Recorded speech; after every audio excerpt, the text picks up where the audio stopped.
Baik, Assalamualaikum warahmatullahi wabarakatuh. Pada video penjelasan kali ini, saya akan menyampaikan sedikit penjelasan terkait praktikum, perhitungan hook rate, dan kedalaman pancing. Nah, saudara mahasiswa sekalian, telah terdapat dua file ya di sini. Jadi ada PowerPoint di sebelah kiri saya. Kemudian ada sebelah kanan saya ini berupa lembar kerja mahasiswa. Nah, untuk penjelasannya nanti saya akan menjelaskan dari PowerPoint, begitu juga dari lembar kerja siswa. Nah, untuk yang pertama, untuk perhitungan hook rate, sebelum kita tahu rumus hook rate, lebih baik kita melihat pada bagian sebelah kanan, di mana pada bagian sebelah kanan ini bukan bagian-bagian dari longline. Nah, seperti yang kita tahu bahwa bagian-bagian longline ini dia merupakan rangkaian dari beberapa basket. Nah, satu basket ini kan saling terhubung antara satu sama yang lain, sehingga satu rangkaian tersebut terdiri dari beberapa basket, bisa puluhan atau bahkan ratusan basket. Nah, dalam satu komposisi satu basket tersebut itu memuat ada floating line, ada main line, kemudian ada branch line, dan ada hook. Nah, saudara, kalau untuk perhitungan hook rate, nanti saudara harus mempertimbangkan berapa jumlah branch line atau hook yang terdapat dalam satu basket.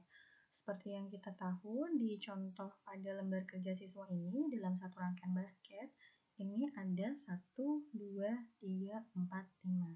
Jadi ada 5 hook. Nah, nanti total hook yang harus dihitung adalah jumlah hook pada masing-masing branch line dikalikan dengan jumlah basket. Jadi ada berapa rangkaian basket dalam satu rangkaian long line tersebut. Gitu. Nanti tinggal dikalikan berapa total pancing yang terpasang tersebut berapa. Nanti tinggal dikalikan jumlah basket ini dikalikan dengan jumlah branch line pada masing-masing basket. Nah, ini untuk perhitungan hook rate adalah jumlah ekor ikan yang tertangkap untuk setiap mata pancing yang terpasang. Jadi maksudnya dalam satu rangkaian.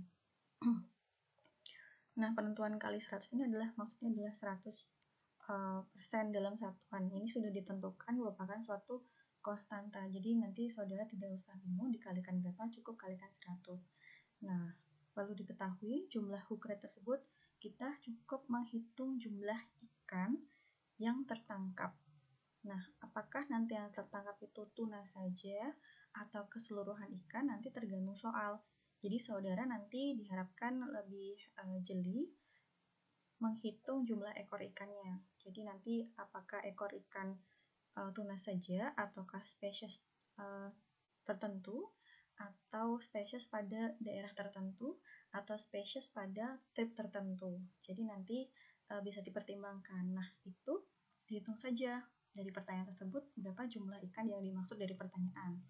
Nah, untuk total mata pancing yang terpasang ini adalah keseluruhan mata pancing yang terpasang. Jadi keseluruhan total hook yang terpasang dalam satu rangkaian alat tangkap. Nah, dalam satu rangkaian alat tangkap itu biasanya disebut dengan 1 kali setting atau 1 kali trip. Nanti bisa menyesuaikan apakah dalam 1 kali trip tersebut terdapat 2 kali setting. Kalau terdapat 2 kali setting artinya terdapat 2 kali rangkaian long line. Nah, untuk total mata pancing biasanya memang satu rangkaian. Jadi cukup mengalihkan jumlah basket dikalikan dengan jumlah masing-masing branch line pada tiap basket. Kemudian dikalikan 100. Nanti didapatkan hasilnya berapa. Nah, ini sebagai contoh. Ya. Ini ada pada lembar kerja mahasiswa juga. Nah, di sini dikatakan ada 4 kali setting. Artinya ada 4 rangkaian alat tangkap long line. Dan masing-masing satu rangkaian tersebut, nanti saudara harus menghitung berapa total hooknya. Nah, total hook pada setting pertama tentunya saja adalah jumlah basket dikalikan dengan jumlah branch line pada masing-masing basket. Gitu. Nah, itu jumlah hook yang terpasang pada setting pertama.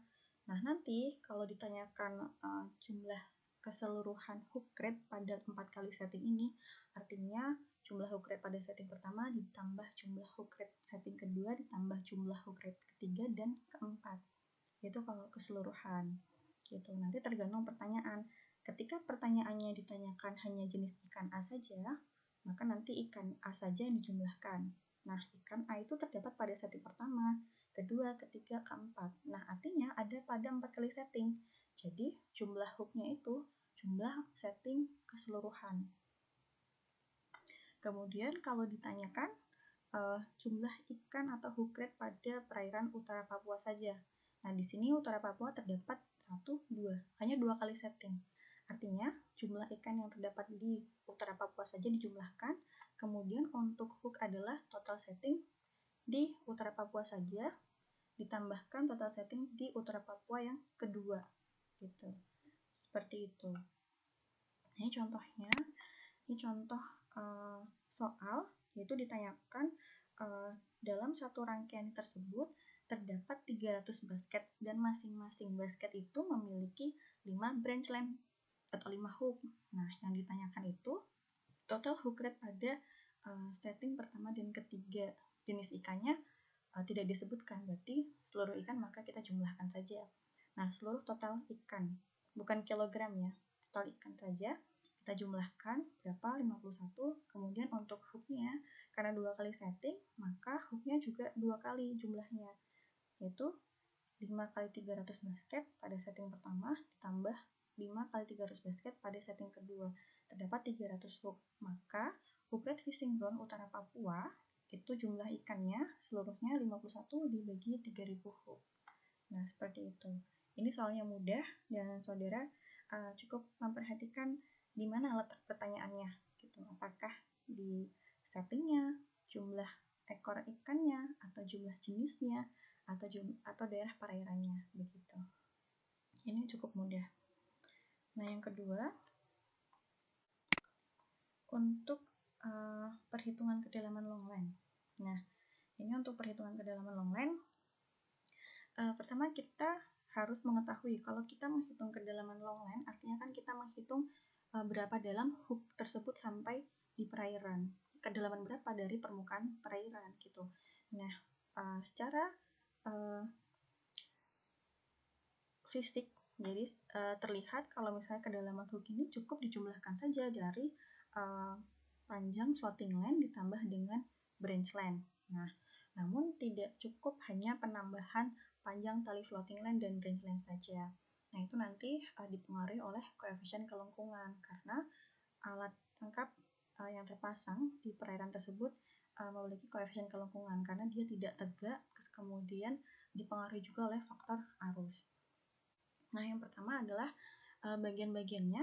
Seperti yang kita tahu bahwa FL adalah floating line, yaitu panjang tali pelampung. Kemudian mainline di sini adalah panjang tali utama. Nah, mainline di sini adalah mainline tiap satu basket. Begitu. Nah, untuk menghitung jumlah mainline ini, terkadang bisa disebutkan dalam satu rangkaian basket tersebut berapa mainline-nya. Namun, biasanya hanya disebutkan jarak antar branch line atau mainline 1, mainline 2, 3, 4, 5, 6. Begitu.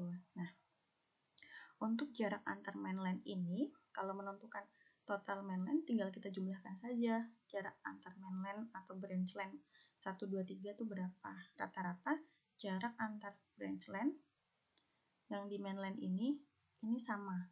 Nah, perhitungannya ada pada sini.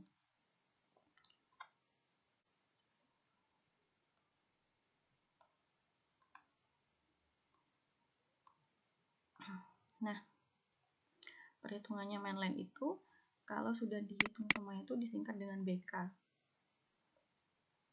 Mainline per basket. Nah, saudara bisa menjumlahkan satu persatu jarak antar branch line ini atau mengalikannya. Perkaliannya itu adalah jumlah N, jumlah branch line plus 1 dikalikan. Nah, yaitu jarak antar branch line dikalikan jumlah branch line-nya 1, 2, 3, 4, 5, karena plus 1 jadi 6.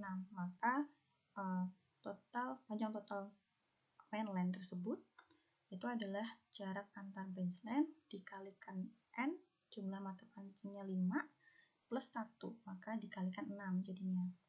Nanti dapatkan nilai BK, atau dapat juga menjumlahkan antara jarak antar branch line tersebut satu per satu, 1, 2, 3, 4, 5, 6. Kalau dikalikan 6, kalau jumlahkan silahkan ditambahkan dari mainline pertama, kedua, ketiga, keempat, kelima, dan keenam. Batasnya adalah sampai floating line paling bawah. Nah, jadi bagian tadi sudah diketahui floating line dan sudah diketahui jumlah mainline atau BK-nya. Nah, kemudian selanjutnya adalah mengetahui panjang branch line. Biasanya panjang branch line sudah disebutkan panjangnya berapa.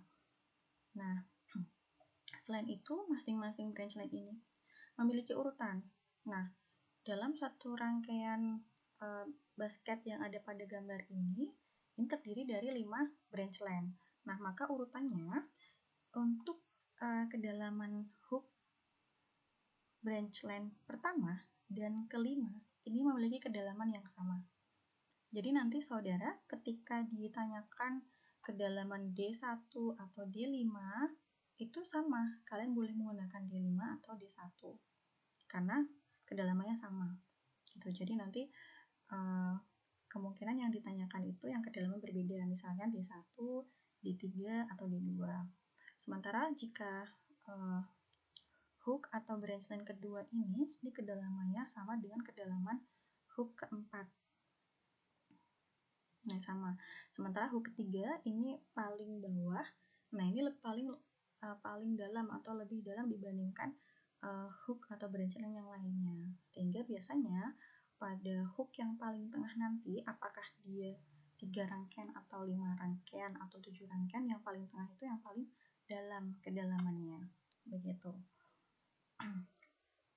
Nah, dalam memperhitungkan posisi hook ini nanti ada yang dinamakan nilai J. Nilai J itu adalah nilai posisi hook. Nah, masing-masing nilai posisi hook ini memiliki nilai tersendiri atau koefisien tersendiri. Kalau hook pertama, maka nilai J-nya 1. Kalau hook kedua, maka nilainya 2. Kalau hook ketiga, makanya nilainya 3. Kalau hook keempat, karena kedalaman sama dengan 2, adalah nilainya 2. Kalau hook kelima, karena dia sama dengan H1, maka nilainya 1. Jadi yang paling pendek talinya itu dimulai 1.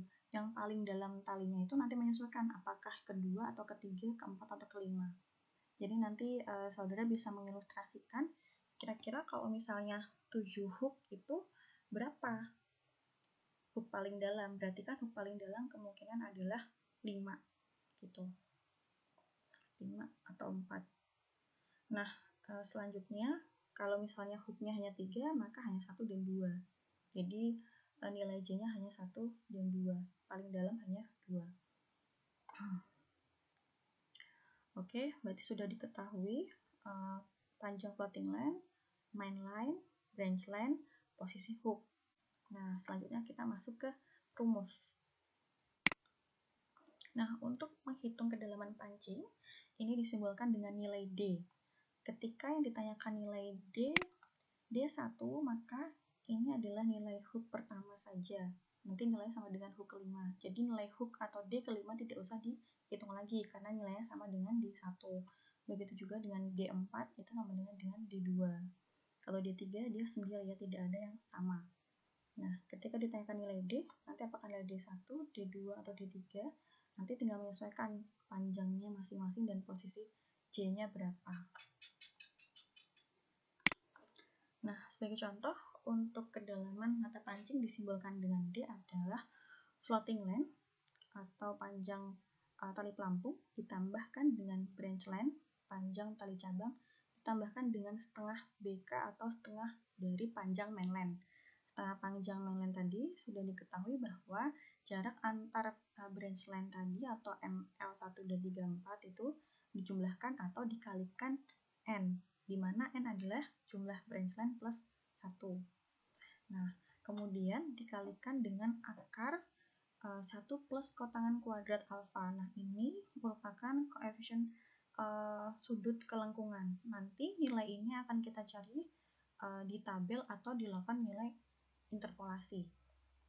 Jadi, kita sudah dapat nilai FL, BL, BK, kemudian dikurangi dengan akar 1 dikurangi dengan 2J per N, di mana J tadi adalah posisi mata pancing. Posisi mata pancing, kalau pertama berarti nilai J-nya 1, kalau kedua dia 2, kalau ketiga dia 3, kalau keempat berarti dia 2, kalau posisinya 5. Kalau J5 atau ditanyakan D5, itu nanti nilai J-nya adalah 1. Terus kemudian plus kotangan kuadrat alfa. Nah, ini sama nanti. Nilai kotangan di sini dan sisi kiri ini sama. Nah, untuk mencari sudut singgungan pada tali karena dia melengkung, nah kita harus mencari nilai K dulu, di mana nilai K koefisien kelengkungan tersebut merupakan perkalian antara kecepatan dikalikan waktu setting dibagi dengan panjang mainland dikalikan dengan jumlah basket terpasang. Nah, setelah nilai K ketemu, kita harus melihat ke tabel. Nih, kita lihat di sini. Nah, ini adalah tabel hubungan antara sudut dengan kotangan kuadrat. Setelah nilai K ketemu, kita cari di sini. Nilai K yang ada di tabel ini merupakan nilai K yang sudah diketahui sudut dan kotangan kuadratnya. Nah, apakah nilai K tersebut ada di sini? Misalnya diketahui nilai K-nya adalah 0,68. Nah, di sini ada tidak 0,68, ternyata adanya 0,69. Nah, kalau hanya selisih 1 atau 2 saja, kita pakai yang paling terdekat. Misalnya 0,768. Nah, kita pakai 0,769, di mana dia sudutnya ternyata pada sudut 56 derajat, dan kotangan kuadratnya itu nilainya 0,4272. Nah, itu tinggal kita masukkan ke dalam rumus plus kotangan kuadratnya berapa? 0,4727. Tinggal kita tambahkan di sini, nanti kita jumlahkan terlebih dahulu, kemudian kita akar, kemudian ini yang paling depan dikurangi dengan yang paling belakang. Itu nilai K-nya. Namun, kalau nilai K-nya tidak ada yang mendekati nilai K pada tabel, kita harus mencari nilai interpolasi. Nah, maksudnya adalah sebagai contoh, kalau nilai K-nya itu ternyata pada perhitungan kita menemukan 0,240. Apakah 024 itu ada di tabel? Kita lihat 0,2 itu ternyata di antara 0,00 dan 0,5, di antara tengah-tengah. Karena jaraknya cukup jauh, maka kita harus mencari nilai interpolasi. Nah, untuk mencari nilai interpolasi kotangan kuadrat, kita harus mencari nilai sudutnya dulu, di mana kita harus mencari dulu hubungan antara K dan sudut. Nilai K sudah dari hitungan, kemudian sudutnya berapa? Kita cari pakai interpolasi. Nah, setelah ketemu nilai sudutnya, nah kita cari hubungan sudut ini dengan kotangan kuadratnya.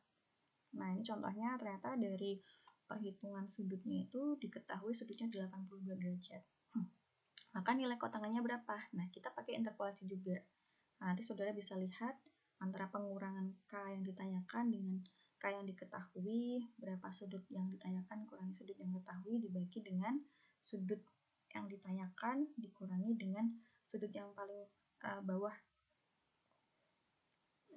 Nah, begitu. Jadi nanti lihat urutan tabelnya, dia antara berapa nilai 0,24 atau 82 derajat ini.